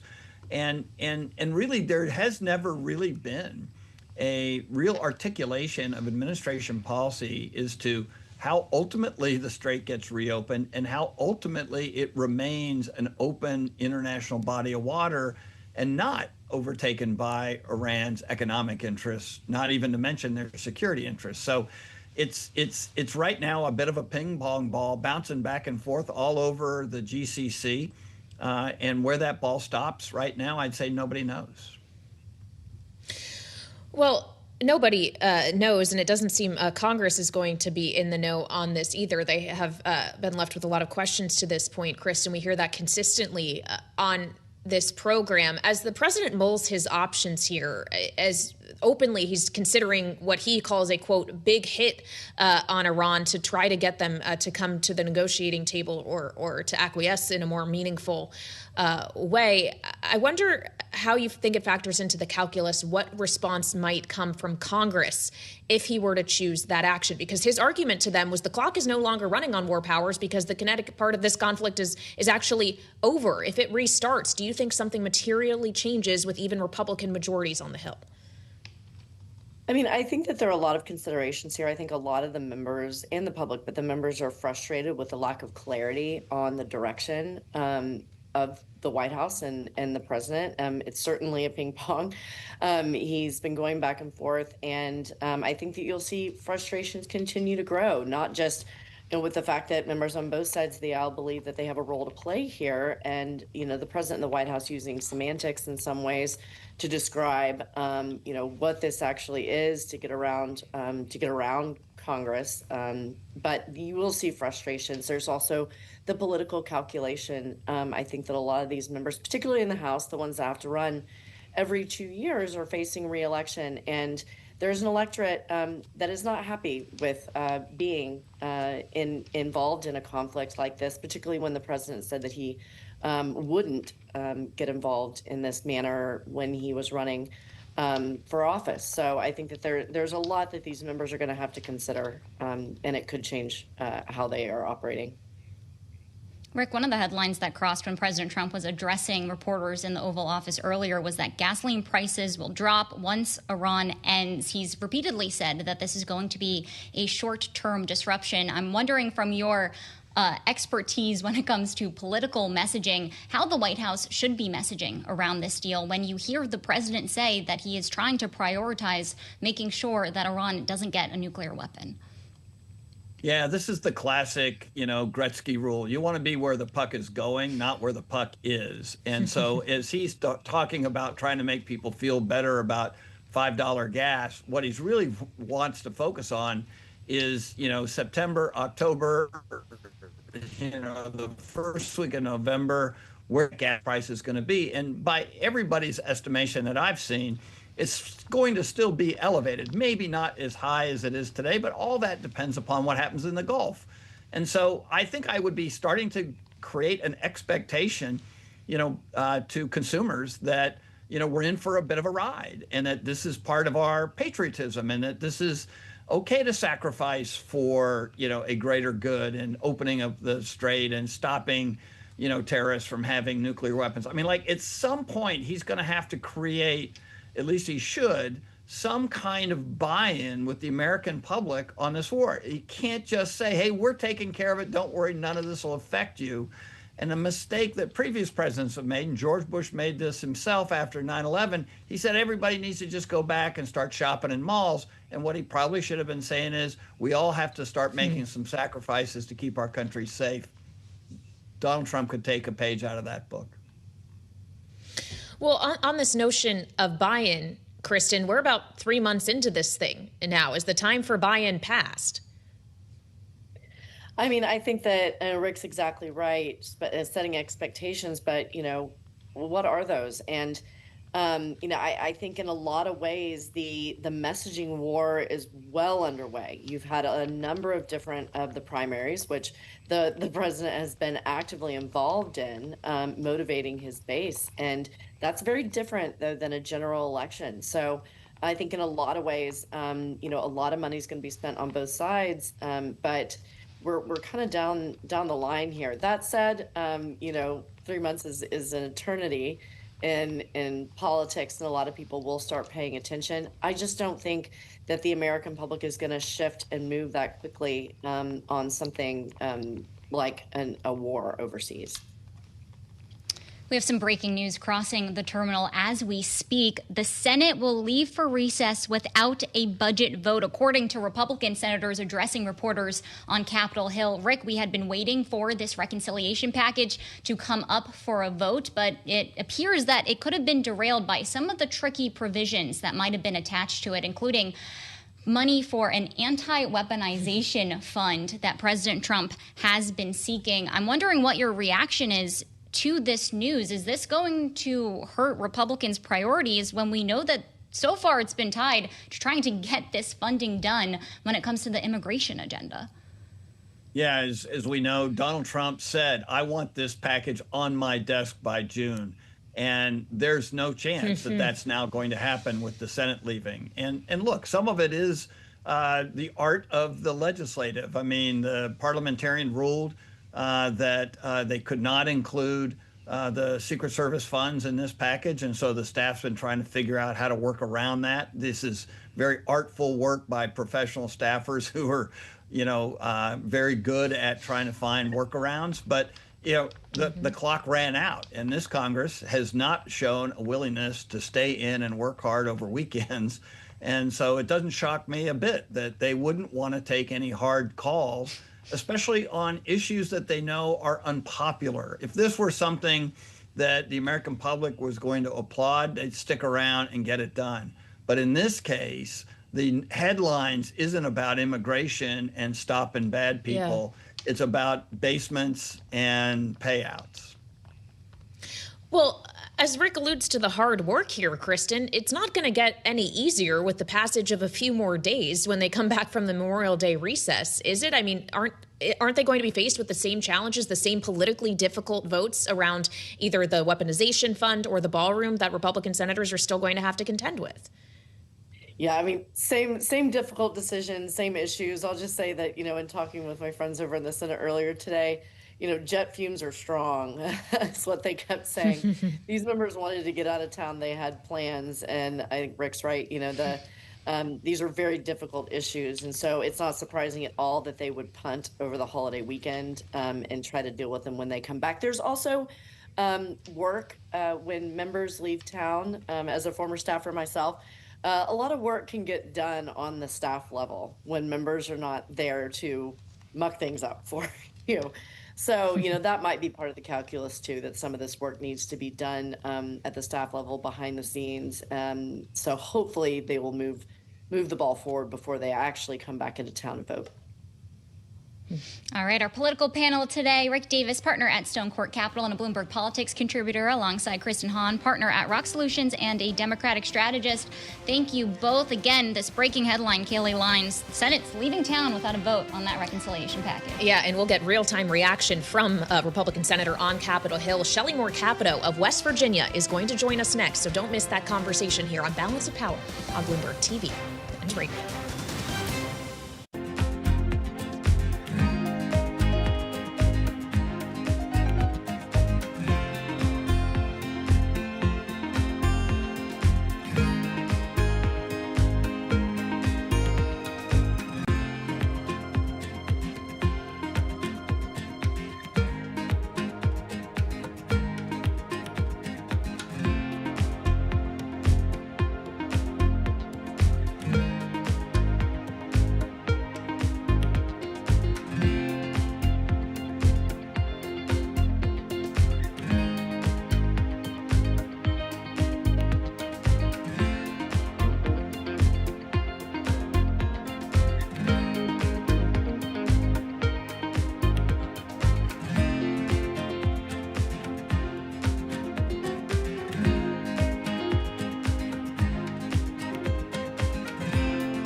It's 1:40 on Wall Street. We do check markets all day long here at Bloomberg. I'm Charlie Pellet. Roughly 20 minutes ago, we told you about the turnaround in equities. We've got oil lower, stocks higher, hopes for a diplomatic way out of the war in Iran, spurring a bounce in stocks as oil trimmed its advance. Right now, West Texas Intermediate crude at 98.04 a barrel. WTI down now by 0.2%, have been trading above $100. Barrel of Brent right now at 104.29. Brent crude down by 0.7%. Bottom line, oil higher, oil lower, stocks higher. The S&P up 16 at 74.49. That is a gain of 0.2%. Dow Industrials back above 50,000, 50,220 now on the Dow, up 210 points. The Dow is up by 0.4%. Nasdaq up 0.2%. The Nasdaq 100 index up 0.3%, and the Bloomberg Mag 7 index up by 0.4%, as Nvidia slumps after earnings by 0.8%. The 10-year at 4.55%, the 2-year is at 4.05%, and the 30-year 5.09%. Spot gold, little changed on the day, up under $1 the ounce to 45.45. Crude bears repeating, 97.77 now on WTI, down by about 0.5%. Eli Lilly shares up 2.1%. This after a new study on its obesity shot. Nearly half of patients who got a high dose of Lilly's next generation obesity shot lost the equivalent weight of bariatric surgery. Further evidence that the treatment could be the company's most potent weight loss medicine yet. Again, Lilly shares up now by 2.1%. Balance of power continues. Back we go to Washington. Once again, your hosts, Kailey Leinz and Tyler Kendall. All right, Charlie Pellet, thanks so much. As Charlie mentioned, I'm Tyler Kendall here in Washington alongside Kailey Leinz, where we are tracking some breaking news that happened moments ago. Senators are now set to leave town without a planned vote on a $72 billion reconciliation package that would mostly fund some of President Trump's priorities related to immigration. But Kailey, it appears that that effort has been derailed by some other priorities that were tacked on. Including, of course, questions around the weaponization fund of $1.776 billion for those who feel that they have had the justice system weaponized against them. It seems that that is one of the hurdles to this package that, remember, President Trump wanted on his desk, passed by not just the Senate, but the House, and there for him to sign by June 1st. Now we're heading into the Memorial Day recess, and it looks like that timeline may be slipping. So we want to get real-time reaction from Capitol Hill now, as I'm pleased to say, joining us once again on Bloomberg TV and radio is Republican Senator Shelley Capito of West Virginia, the chair of the Senate Committee on Environment and Public Works. Senator, welcome back to Bloomberg. A very simple question for you to start. What happened here?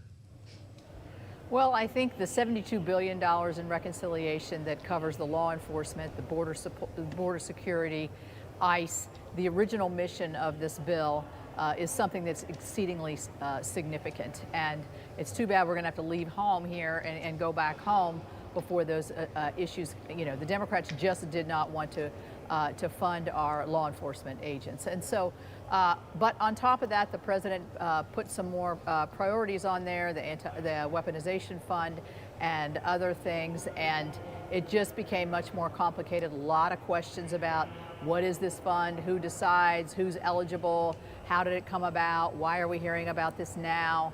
A lot of uncertainty within the Republican caucus, which I shared. And so I think the leader decided the better thing is to get these questions answered and come back and deal with this when we come back in June. It's our understanding that the acting Attorney General Todd Blanche was on Capitol Hill meeting with many Republicans earlier today. Senator, can you confirm, were you part of those conversations, and were any sort of potential compromises talked about that we could hear about once everybody gets back into town, like conditions on who would qualify for this anti-weaponization fund? Well, yes, the acting Attorney General was at a meeting beginning at 11 o'clock. I was there. I also had a simultaneous hearing at the same time, but I was definitely in the room, and I can attest to the fact that there were a lot of deep questions and unanswered questions. The acting Attorney General did his best to answer those questions, but I still think there was some lingering doubt, and I think you see that reflected in the decision to stop the process, get the questions answered, and move on at a little bit later time. Well, what kind of answers are you looking for, Senator? What kind of restrictions around the use of this weaponization fund would you support? Well, I think the thing is, we were just made aware of this probably at the beginning of the week, as we're, now on Thursday. Is there a weaponization availability now under DOJ? That's one of the questions. Has a fund like this ever been constituted? That's another question. Who would be eligible? What kind of parameters? Who makes the judgments? These are the kinds of questions in more specificity that we just didn't see at the beginning, and we haven't really had enough time to digest. So I think a lot of it is uncertainty as to what this is and how and who it impacts. And I think that in the end, as prudent lawmakers, we needed to know those answers to those questions. So should we expect significant curbs to be put on this anti-weaponization fund? Should we expect it to not be attached to any legislation going forward? What happens here next? Where did lawmakers leave it? Considering, as Kailey mentioned, we know President Trump wanted an entire bill on his desk by next month.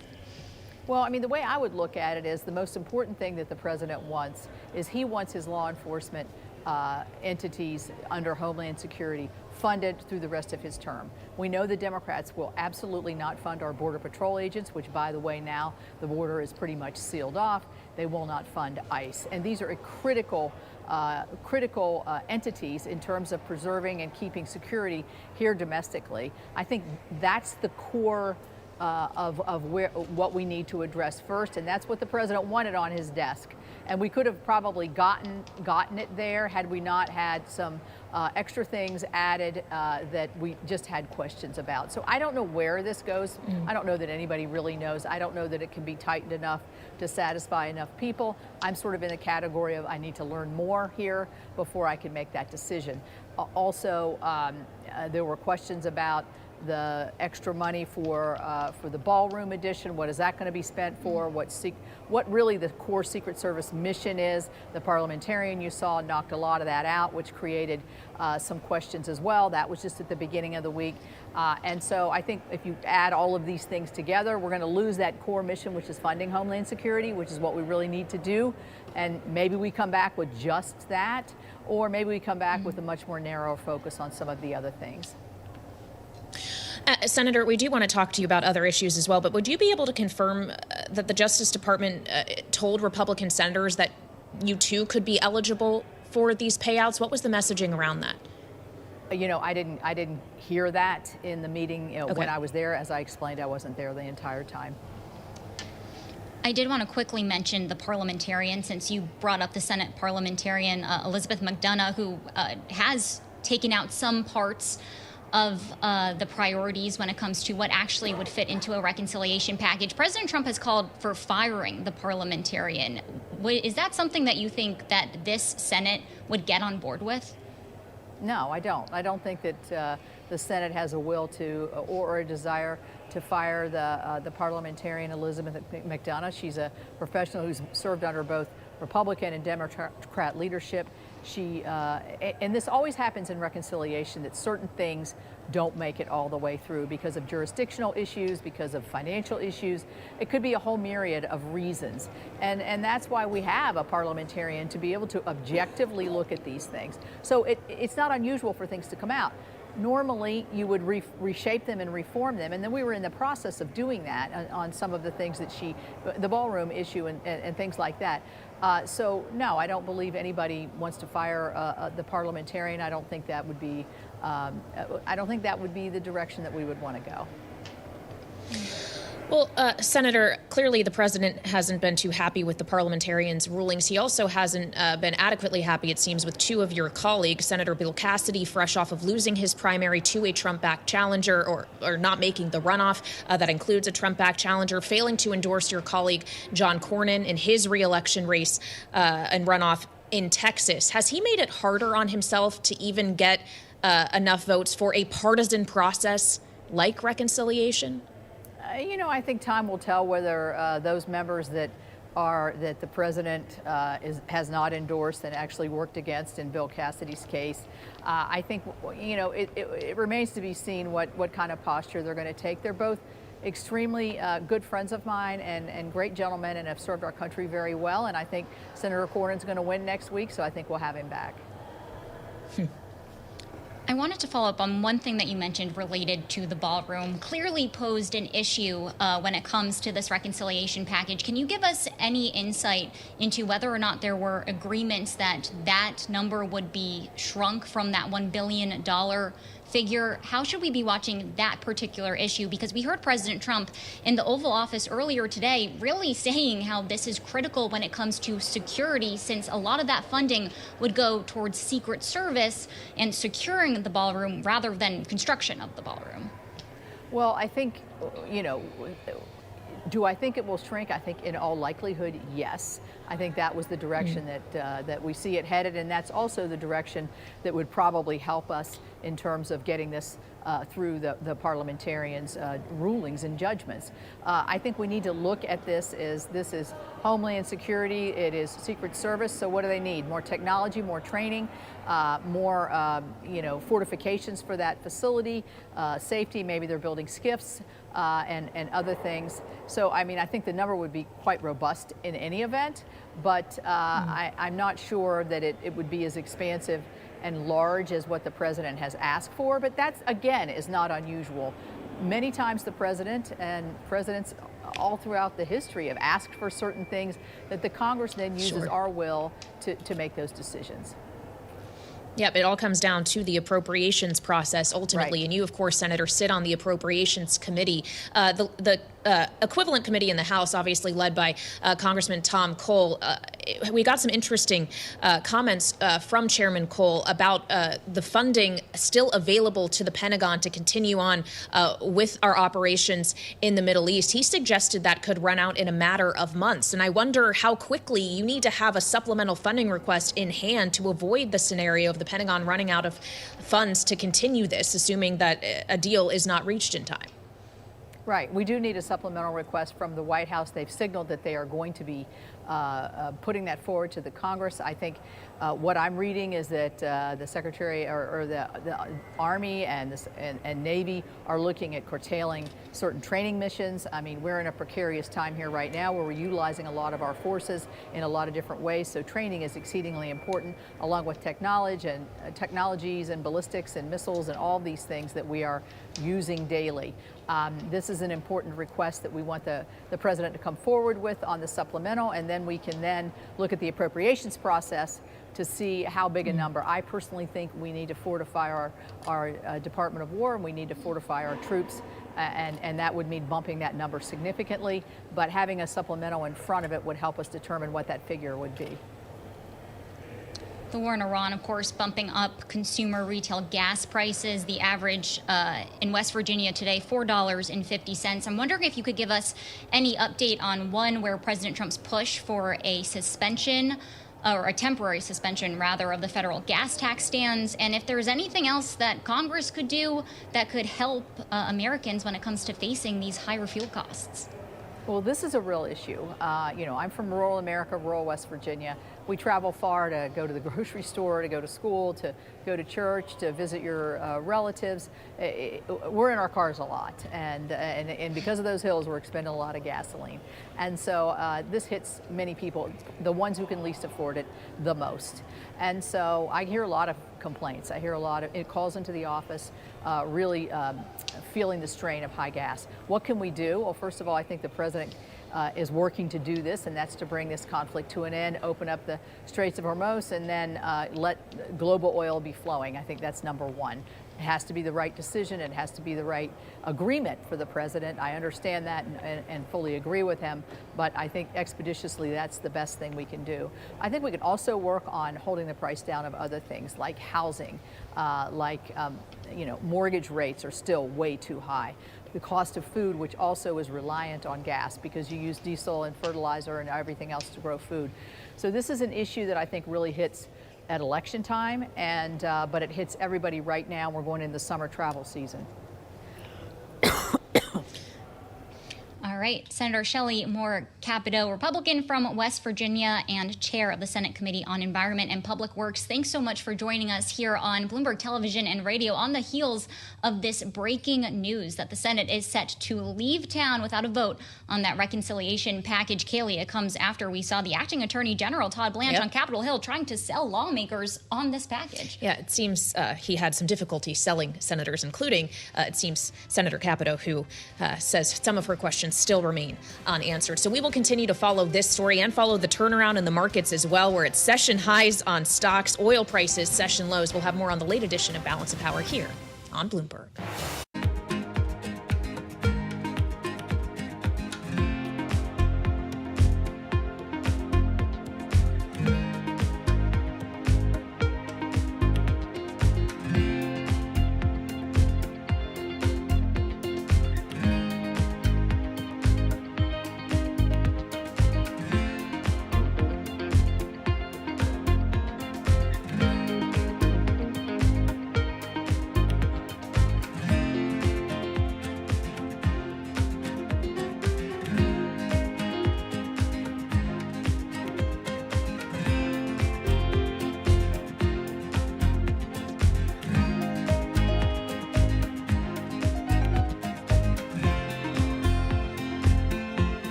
This is Bloomberg Business Week Daily, reporting from the magazine that helps global leaders stay ahead, with insight on the people, companies, and trends shaping today's complex economy, plus global business, finance, and tech news as it happens. Bloomberg Business Week Daily with Carol Masser and Tim Stenivek, live on Bloomberg Radio, television, YouTube, and Bloomberg Originals.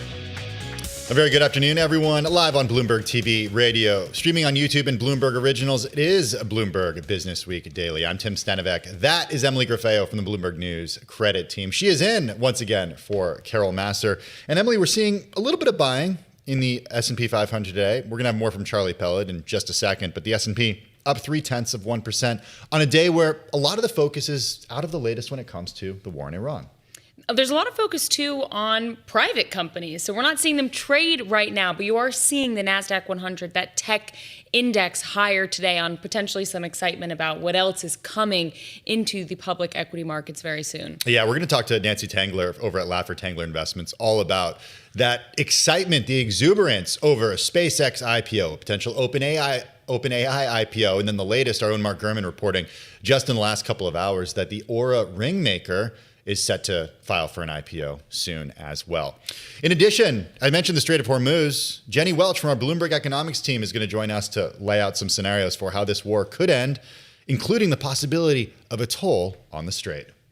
And those higher oil prices as a result of the war and associated inflation fears have sent rates climbing near the closest to the highest level since 2007.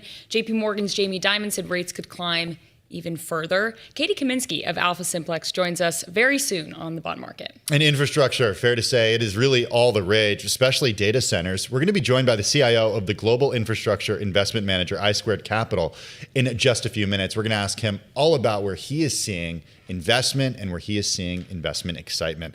That more over the next hour right here on Bloomberg Business Week Daily. First up, though, a check of the day's trade and top business stories. Here he is, Charlie Pellet. Thank you very much, Tim and Emily. At the start of today's session, did not think I would be using the word record, but indeed right now on the Dow Jones Industrial Average trading at 50,316. That is an advance now of 0.6%. Major turnaround for equities last hour. S&P still below the old high, which was above 7,500, 74.57 on the S&P right now, up by 0.3%. NASDAQ higher by 95 for the NASDAQ Composite Index. That is a gain right now of just about 0.4%. All of this with the 10-year at 4.55%, the 2-year 4.04%, and the 30-year 5.09%. The catalyst for all of this, hopes for a diplomatic way out of the war in Iran. That spurred a bounce in stocks. Oil trimmed its advance on speculation that a deal will revive energy flows through the Strait of Hormuz. Right now we have got spot gold trading higher by $4 the ounce, 45.48 the ounce, up 0.1%. A further retreat for West Texas Intermediate crude, now back below $97 a barrel. Got to recall that we began the day over 100 on WTI, down now by 1.8%. Barrel of Brent, 102.95. Brent crude down by just about 2.3%. Two major themes for stocks today, AI and inflation. Nvidia lower after earnings. Right now we have got Nvidia shares down by 1%. Also after earnings, Walmart. The stock is down by 6.8%. Walmart this morning warning that fuel costs are squeezing the company's bottom line and could lead to higher prices for shoppers. Recapping, West Texas Intermediate crude down 1.8%, the 30-year 5.09%, the 10-year 4.55%, S&P up 20, up by 0.3%. Tim and Emily, that is a Bloomberg Business Flash. Hey, thanks for that update, Charlie. Appreciate it. Emily mentioned some exuberance about in the NASDAQ, private companies, and what will happen when these companies IPO. On the tech side of this, a company that has been a public company for a very long time, Big Blue, IBM shares extending their gain to 10%. This after a U.S. funding win. The Trump administration has agreed to award $1 billion to IBM to build a foundry for producing quantum computing chips. It's part of a broad strategy to bolster U.S. leadership in an emerging industry. We're going to have more on this, kind of a deep tease in our 4 o'clock hour with Ed Ludlow when he joins us a little later. But once again, a redhead crossing the Bloomberg. IBM has extended its gain to 10% higher today.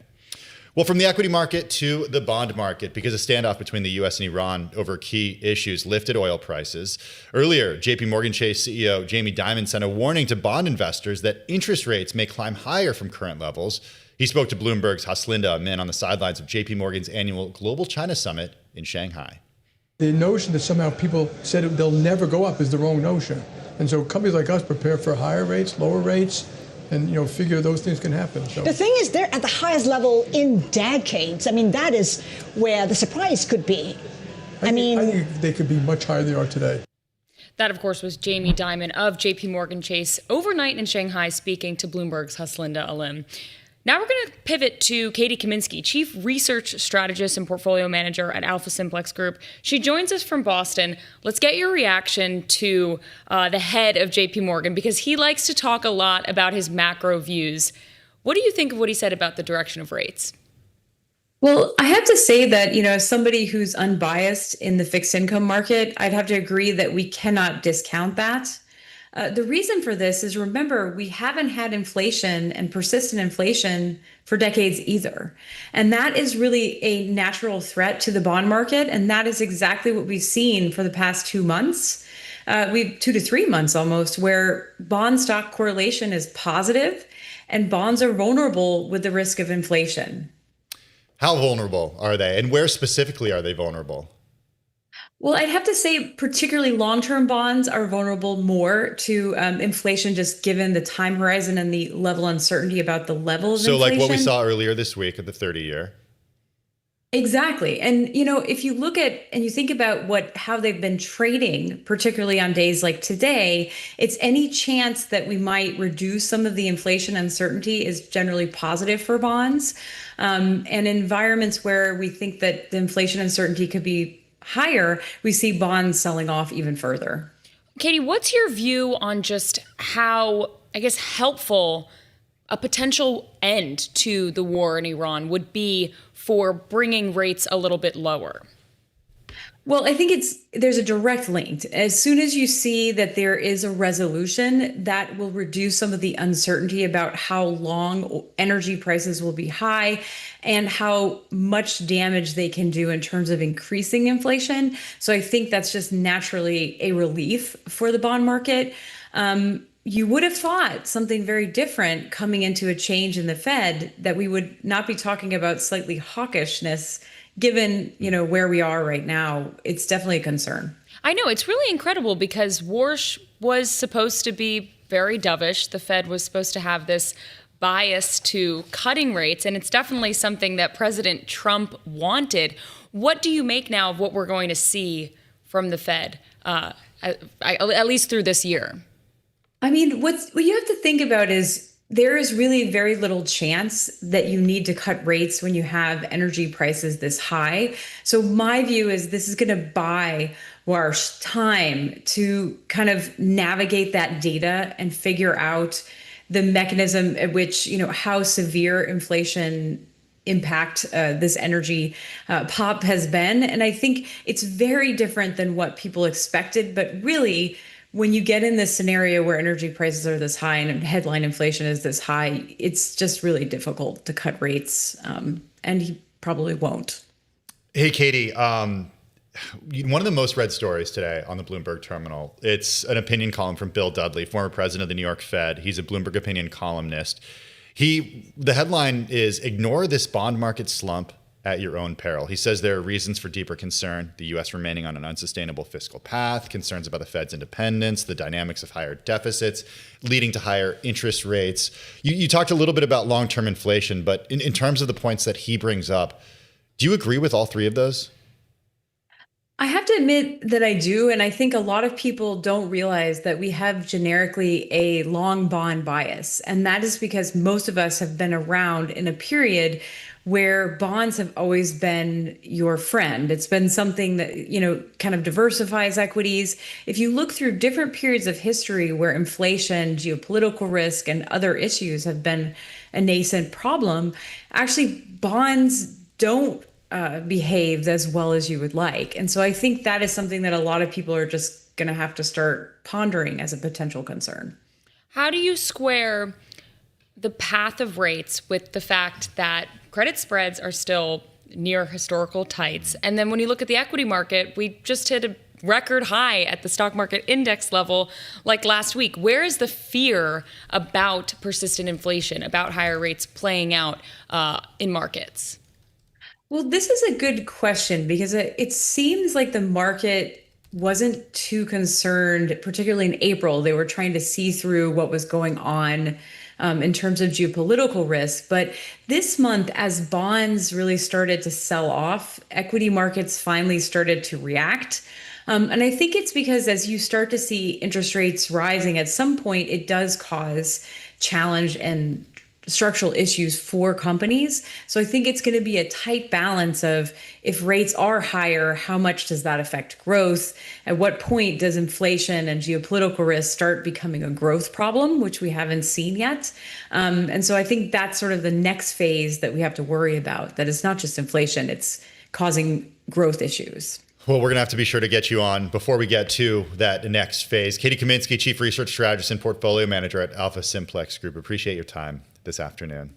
That's a view of the bond market, on the equity market, and some companies that could be going public soon. We welcome in Nancy Tangler. She's CEO and CIO of Laffer Tangler Investments. She joins us this afternoon from Scottsdale.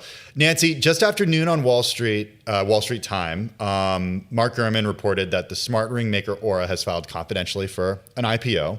Comes after SpaceX dropped the big one yesterday. We also learned that OpenAI is preparing to file for an IPO in the coming weeks. This flurry of capital markets activity, what is it telling you about where we are exactly in this cycle? Yeah, thanks for having me, Tim. I think, and don't forget, we're going to hear from Anthropic here pretty soon. So I think that one of the blow-off tops of any bull market is when the IPO activity gets nuts. In this particular case, I think there is still plenty of room for IPO activity, but we are paying attention. The Aura was interesting. I don't know if I count that as super important, but nonetheless, it's another IPO. This on the heels of last year when we were kind of stalled out. So I think it's interesting for some of the investment banking names like Goldman, Morgan, and JPMorgan, and Morgan Stanley and JPMorgan. But also we're paying attention because we think that that's something we should monitor as investors. But I will say one more thing very quickly. I think the SpaceX deal does something very important, which is validates the space trade. And we heard from Jeff Bezos this week where he talked about the total addressable market. SpaceX is claiming a $29 trillion TAM. So stay tuned. I think there's still a lot of room to run in many of these names. The $29 trillion TAM getting a lot of attention today, Nancy. Yeah. Do you view that as realistic? Well, you're laughing. I don't think most of what Elon says is realistic. You kind of have to look at the trend. You have to discount the timeline and maybe pare back some of the volume. But I do think we launched a thematic portfolio, Tim, about 9 months ago, and space is one of the themes, and we're pretty pleased with that as a contributor to total return, simply because it's not just SpaceX, but this does validate. It's Rocket Labs that came in much better than expected, $200 million in revenues, Planet Labs, and a number of other names that we own in that space. So I'm excited about the space option and the robotics, but yeah, I think it's grain of salt time. Okay, I want to go back to space, but first, Nancy, you mentioned how you're kind of just watching very carefully how all of these private companies all seem to be filing and planning IPOs at the same time. Is there any reason to suspect that companies are trying to get ahead of a potential AI bubble bursting and coming to the market right now before it's too late? Yeah, Emily, and or get ahead of a competitor. So I think, that clearly OpenAI had this ready to go as soon as the trial was over. I'm more interested in what Anthropic comes forward with, because we've heard Sam Altman has some of the same problem that Elon does in terms of projections, and we've already seen them cut their spend materially. And the question for OpenAI is, are they going to be able to continue to raise money in the market? I think the company is fraught for a whole host of reasons. So it could be AI bubble, it could be competitor. Right. And when you're thinking about space, you've been a tech investor for a long time.